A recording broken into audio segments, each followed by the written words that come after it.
Isu hukum ini terjadi di Kalimantan Selatan dan menyita perhatian publik. Di balik proses hukum yang sedang berjalan, muncul sejumlah pertanyaan terkait keadilan, transparansi, dan dampaknya bagi masyarakat. Dalam video ini, saya akan mengulas kronologi perkara, dasar hukum yang digunakan, serta berbagai sudut pandang yang berkembang, berdasarkan data yang sumber dapat dipertanggungjawabkan. Tujuan saya sederhana, yaitu menyampaikan informasi secara utuh, berimbang, dan mudah dipahami, agar publik dapat menilai persoalan ini secara objektif. Yuk kita bahas sama-sama. Halo semuanya, perkenalkan nama aku Rizky Aulia Ramadan.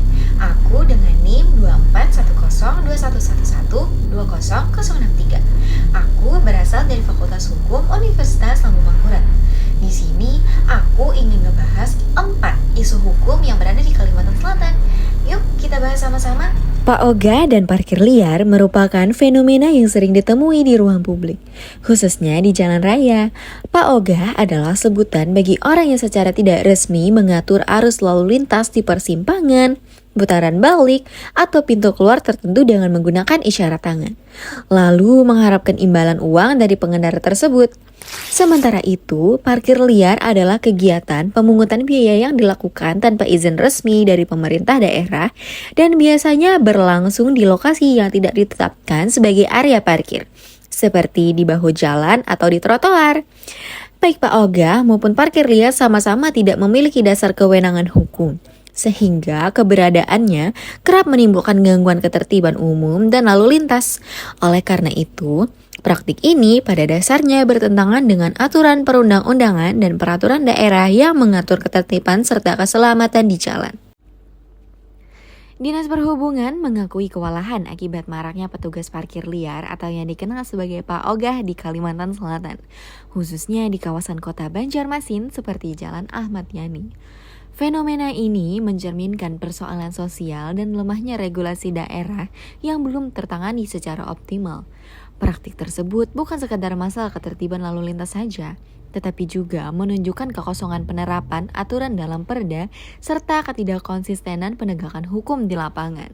Kemunculan Pak Oga sangat berkaitan dengan kondisi ekonomi masyarakat bawah.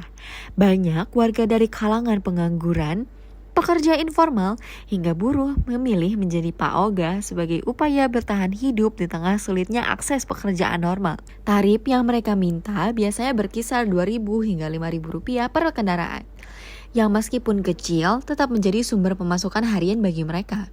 Beberapa lokasi potensial seperti pusat perdagangan, pasar, dan area dengan mobilitas tinggi membuat aktivitas ini semakin berkembang. Minimnya lahan parkir resmi dan meningkatnya kepadatan kendaraan menciptakan ruang ekonomi informal yang sulit dihindari dan bahkan dianggap sebagai peluang kerja oleh sebagian warga. Hal ini membuat keberadaan Pak Oga seolah menjadi bagian dari dinamika lalu lintas sehari-hari. Upaya penertiban oleh pemerintah sebenarnya telah dilakukan, namun masih sporadis dan tidak konsisten. Dinas Perhubungan dan Satpol PP beberapa kali melakukan razia termasuk pada tahun 2021. Di Jalan Ahmad Yani ketika seorang koordinator Pak Oga diberi sanksi fisik ringan seperti squat jam sebagai pendekatan yang humanis. Namun, pendekatan tersebut tidak menyentuh akar masalah, sehingga pelaku sering kembali lagi ke lokasi yang sama setelah razia selesai. Kondisi serupa juga ditemukan di Banjarbaru yang menunjukkan bahwa penertiban tidak disertai pembinaan jangka panjang atau pengawasan berkelanjutan. Minimnya koordinasi antar instansi membuat upaya penindakan tidak berjalan maksimal. Akibatnya, aktivitas Pak Oga kembali bermunculan dan sulit diberantas sepenuhnya. Secara regulasi, baik Banjarmasin maupun Banjarbaru sebenarnya sudah memiliki aturan lengkap untuk menindak jukir liar dan Pak Oga. Celah yang muncul bukan pada ketiadaan aturan, melainkan lemahnya implementasi di lapangan.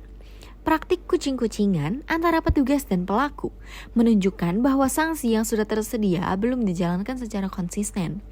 Hal ini menegaskan bahwa efektivitas peraturan daerah sangat bergantung pada keseriusan pengawasan lapangan, penindakan rutin, serta komitmen penegak peraturan daerah dalam menerapkan aturan yang telah disahkan. Ketiadaan implementasi regulasi yang kuat menyebab penertiban tidak berlangsung lama. Pelaku hanya mendapatkan sanksi ringan melalui sidang di piring tanpa ada program relokasi atau alih profesi yang terstruktur. Dalam jangka panjang, kondisi ini membuat praktik pungli semakin dianggap normal. Sementara, keberadaan Pak Ogah terus muncul sebagai konsekuensi sosial dari lemahnya pengawasan. Dampak dari tidak tertanganinya fenomena ini cukup luas. Pengguna jalan harus menghadapi pemungutan liar dan risiko kecelakaan yang meningkat karena arus lalu lintas diatur oleh orang yang tidak terlatih. Kemacetan juga sering terjadi di titik-titik padat aktivitas, dan potensi pendapatan asli daerah dari retribusi parkir menjadi hilang. Situasi ini turut menciptakan citra buruk terhadap tata kelola kota yang seharusnya tertib, aman, dan teratur. Untuk mengatasi persoalan ini, pemerintah daerah perlu menyusun dan menerapkan dengan tegas peraturan daerah yang mengatur penertiban parkir liar, termasuk sanksi denda progresif, mekanisme pengawasan, dan aturan zona parkir yang jelas. Denda dapat diberlakukan dalam rentang Rp500.000 hingga Rp2 juta bagi pelaku berulang sebagai bentuk dasaran efek. Selain itu, pemerintah dapat mengintegrasikan jukir liar dan Pak Ogah ke dalam sistem parkir resmi melalui pelatihan dan pendataan yang terstruktur. Langkah lainnya termasuk digitalisasi sistem parkir guna meningkatkan transparansi serta mencegah kebocoran pendapatan. Pengawasan ini dapat diperkuat melalui kerjasama dengan RT, RW, aparat kepolisian, dan tokoh masyarakat untuk memantau titik-titik yang rawan. Dengan pendekatan yang konsisten, terukur, dan berbasis data, keberatan Pak Ogah dapat ditangani secara lebih efektif tanpa mengabaikan aspek sosial ekonomi masyarakat. Kalimantan Selatan punya banyak peraturan daerah. Tapi, benarkah semua kehidupan masyarakat diatur dengan jelas? Di sini kita menemukan lebih dari 2 situasi yang tidak diatur, samar, atau bahkan berkonflik. Ayo kita bahas apa sih kekosongan hukum peraturan daerah yang ada di Banjarmasin? Pada praktik penyelenggaraan pemerintahan daerah, sering muncul sejumlah persoalan yang berkaitan dengan keberlakuan regulasi. Pertama, terdapat kondisi ketika suatu isu penting belum diatur sama sekali, sehingga pemerintah daerah tidak memiliki dasar hukum yang jelas untuk bertindak. Kedua, beberapa regulasi memang sudah ada, tetapi rumusan normanya masih kurang tegas sehingga membuka peluang munculnya berbagai penafsiran serta penerapan yang tidak konsisten di lapangan. Ketiga, tidak jarang terjadi tumpang tindih atau ketidakselarasan antara satu aturan dengan aturan yang lainnya. Pada akhirnya menimbulkan kebingungan pada pelaksanaan kebijakan. Permasalahan tersebut berpengaruh langsung terhadap efektivitas penyelenggaraan pemerintahan daerah serta kejelasan aturan bagi masyarakat. Kasus yang pertama adalah ketidakjelasan aturan pengelolaan rumah tangga. Beberapa perda di kabupaten atau kota di Kalimantan Selatan hanya mengatur kewajiban membuang sampah pada tempatnya tanpa memberikan rincian secara teknis terkait pengelolaan limbah tangga yang bersifat cair maupun padat. Misalnya, aturan mengenai standar saluran pembuangan air limbah, jarak aman pembuangan grey water, dan persyaratan sanitasi rumah tangga masih sangat umum sehingga menimbulkan interpretasi berbeda di lapangan.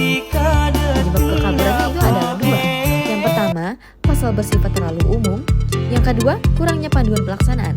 Maka dampak yang ditimbulkan adalah kekaburan ini menyebabkan standar sanitasi berbeda-beda, memperlambat pengawasan, hingga memicu laporan masyarakat karena tidak ada ukuran yang tegas. Kasus kedua yaitu ketidaksinkronan RT/RW dengan pembangunan infrastruktur baru. Pada beberapa di daerah Kalimantan Selatan, pembangunan fasilitas umum tidak sepenuhnya sesuai dengan RT/RW yang masih menggunakan zonasi yang lama. Bentuk konflik yang ditimbulkan adalah konflik horizontal, yaitu zona hijau dipakai untuk ruko atau perumahan. Yang kedua, konflik vertikal, yaitu izin kabupaten atau kota tidak sesuai RT/RW provinsi. Maka dampak yang ditimbulkan adalah ketidakpastian hukum, potensi sengketa, dan juga keterlambatan pembangunan. Kasus ketiga adalah aktivitas ekonomi digital belum diatur.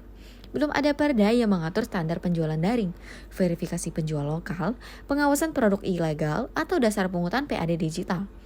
Dampak kekosongan yang ditimbulkan adalah perlindungan konsumen rendah, hilangnya potensi PAD. Lalu kasus keempat adalah belum ada perda transportasi online. Belum ada pengaturan mengenai titik pick up atau drop off, data mitra, batasan zona, dan perlindungan tarif.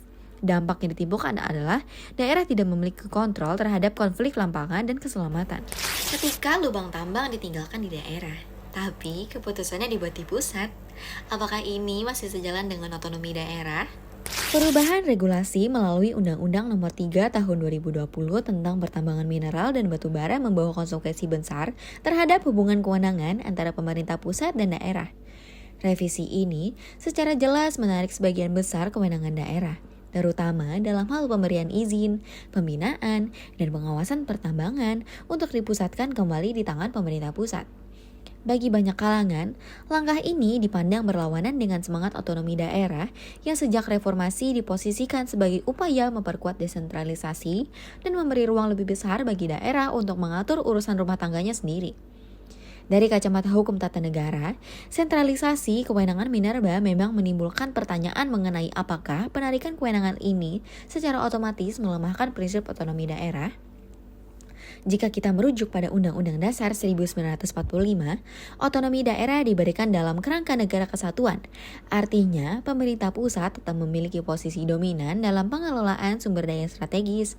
Minerba dianggap sebagai sektor strategis nasional yang menyangkut hajat hidup orang banyak sehingga pemerintah pusat memiliki justifikasi untuk mengambil alih pengaturannya.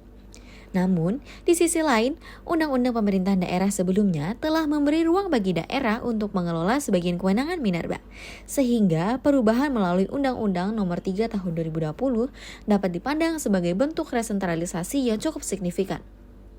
Secara hukum, perubahan ini berdampak pada hilangnya beberapa kewenangan daerah, terutama dalam penerbitan izin pertambangan, yaitu pengawasan operasional tambang dan evaluasi kinerja perusahaan pertambangan. Sebelum Undang-Undang Nomor 3 Tahun 2020 diberlakukan, pemerintah daerah memiliki peran penting dalam menentukan apakah suatu aktivitas tambang dapat berjalan sesuai kondisi sosial dan lingkungan lokal. Setelah revisi ini, pemerintah daerah hanya memiliki ruang untuk memberikan rekomendasi terbatas. Hal ini mengakibatkan daerah kehilangan kontrol penuh terhadap penggunaan ruang wilayahnya. Padahal dampak pertambangan paling dirasakan oleh masyarakat di sekitar lokasi. Dari perspektif kepastian hukum, sentralisasi ini dianggap mampu mengurangi tumpang tindih kebijakan antar daerah, serta memberikan kepastian bagi investasi. Namun, penyeragaman kebijakan di tingkat pusat dapat mengabaikan karakteristik lokal masing-masing daerah. Kondisi ini berpotensi menimbulkan ketidakseimbangan antara kepentingan nasional dan kebutuhan daerah penghasil, karena kebijakan pusat tidak selalu selaras dengan realitas sosial, ekonomi, dan ekologis di tingkat lokal. Dampak sosial dari sentralisasi kewenangan ini juga cukup besar. Daerah penghasil berpotensi mengalami penurunan pendapatan karena kewenangan sebelumnya memberikan kontribusi terhadap pendapatan asli daerah, kini tidak lagi sepenuhnya berada di tangan daerah. Ketergantungan pada mekanisme dana bagi hasil dari pusat dapat memperlambat pembangunan daerah karena proses birokrasi yang panjang. Selain itu, masyarakat lokal semakin jauh dari pengambilan keputusan terkait pertambangan, padahal aktivitas ini memiliki dampak langsung terhadap lingkungan, kesehatan masyarakat, serta mahata pencarian warga sekitar. Minimnya kewenangan pengawasan di tingkat daerah juga beresiko memperburuk kualitas lingkungan. Pemerintah pusat melakukan tindakan pengawasan intensif di seluruh wilayah penambangan. Sementara pemerintah daerah yang sebenarnya lebih dekat dengan lokasi aktivitas minerba justru tidak lagi memiliki kewenangan yang memadai. Hal ini membuka peluang terjadinya pelanggaran, penambangan ilegal, dan dampak lingkungan yang tidak tertangani secara optimal. Secara keseluruhan, Undang-Undang Nomor 3 Tahun 2020 disusun untuk menciptakan tata kelola minerba yang lebih terpusat dan seragam secara nasional.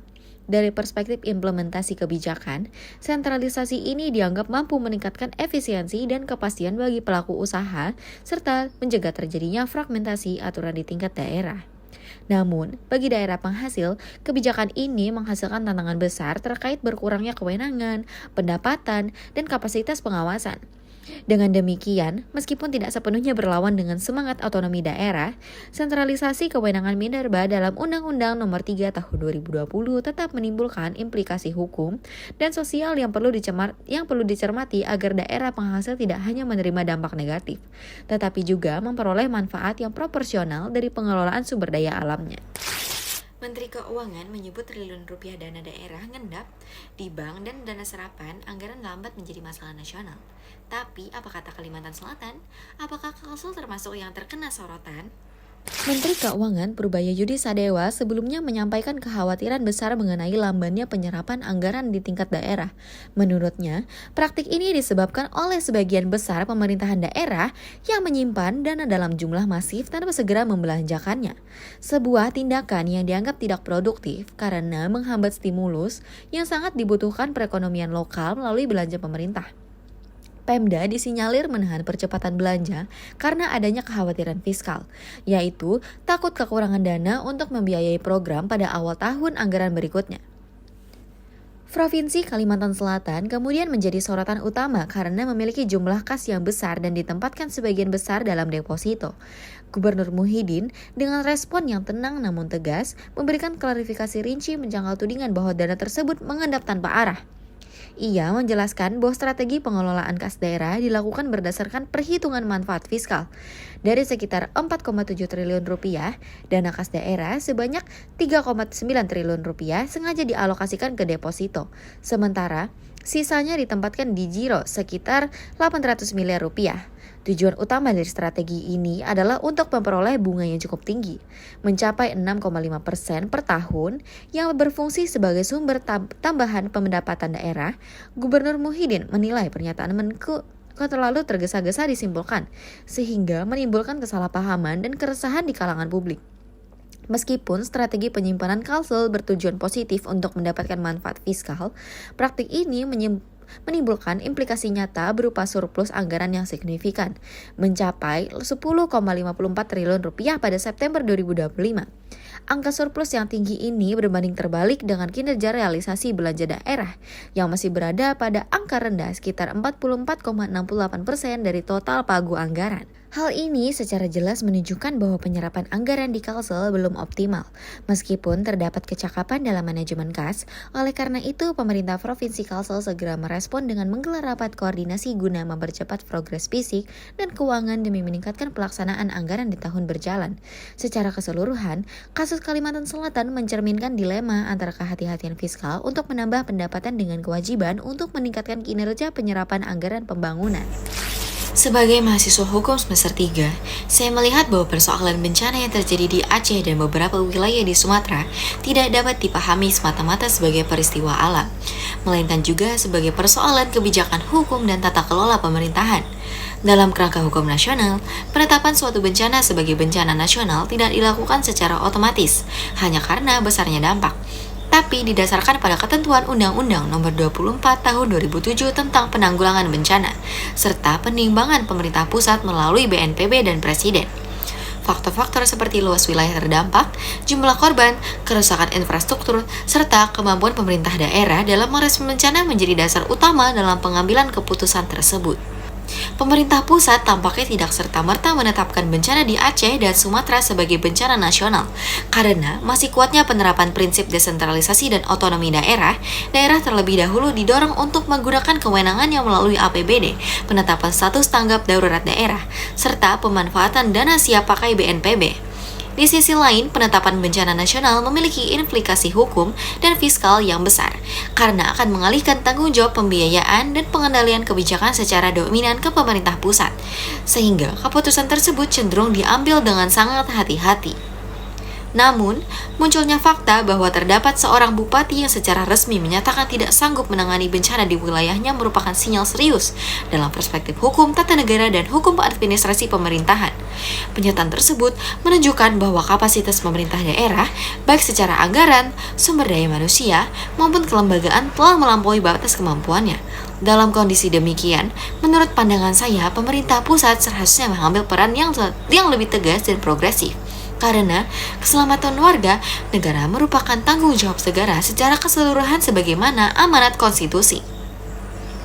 Secara sosial, keterlambatan atau keraguan dalam peningkatan status bencana berdampak langsung pada masyarakat terdampak, mulai dari lambatnya distribusi bantuan, keterbatasan layanan kesehatan, hingga ketidakpastian pemulihan pasca bencana.